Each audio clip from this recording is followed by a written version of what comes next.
परमात्मा और किसान की मीठी नोकझोंक वाली कहानी आखिर तक जरूर सुनना।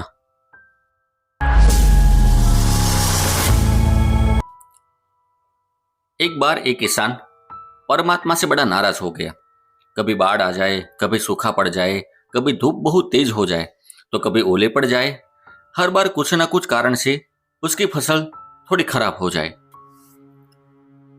एक दिन बड़ा तंग आकर उसने परमात्मा से कहा, देखिए प्रभु, आप परमात्मा है, लेकिन लगता है आपको खेती बाड़ी की ज्यादा जानकारी नहीं है। एक प्रार्थना है कि एक साल मुझे मौका दीजिए, जैसा मैं चाहूं वैसा मौसम हो, फिर आप देखना मैं कैसे अन्न के भंडार भर दूंगा। परमात्मा मुस्कुराए और कहा, ठीक है, जैसा तुम कहोगे वैसा ही मौसम दूंगा, मैं दखल नहीं करूंगा। किसान ने गेहूं की फसल बोई। जब धूप चाहिए तब धूप मिली, जब पानी तब पानी। तेज धूप, ओले, बाढ़, आंधी तो उसने आने ही नहीं दी। समय के साथ फसल बढ़ी और किसान की खुशी भी, क्योंकि ऐसी फसल तो आज तक नहीं हुई थी। किसान ने मन ही मन सोचा, अब पता चलेगा परमात्मा को कि फसल कैसे करते हैं। बेकार ही इतने बरस हम किसानों को परेशान करते रहे। फसल काटने का समय भी आया।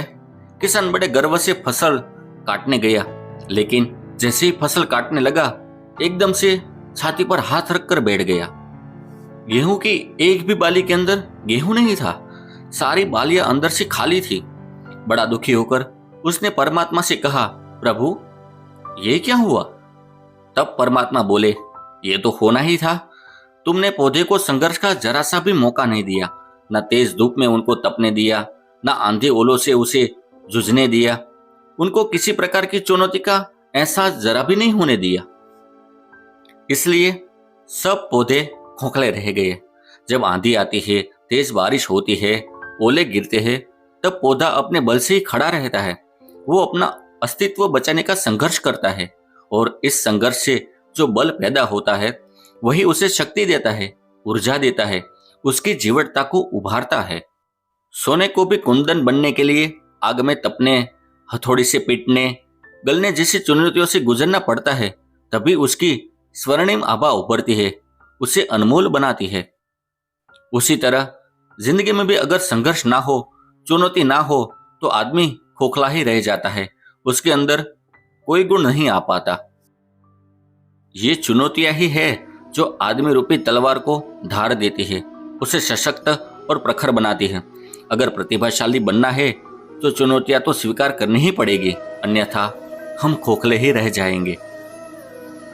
अगर जिंदगी में प्रखर बनना है, प्रतिभाशाली बनना है, तो संघर्ष और चुनौतियों का सामना तो करना ही पड़ेगा।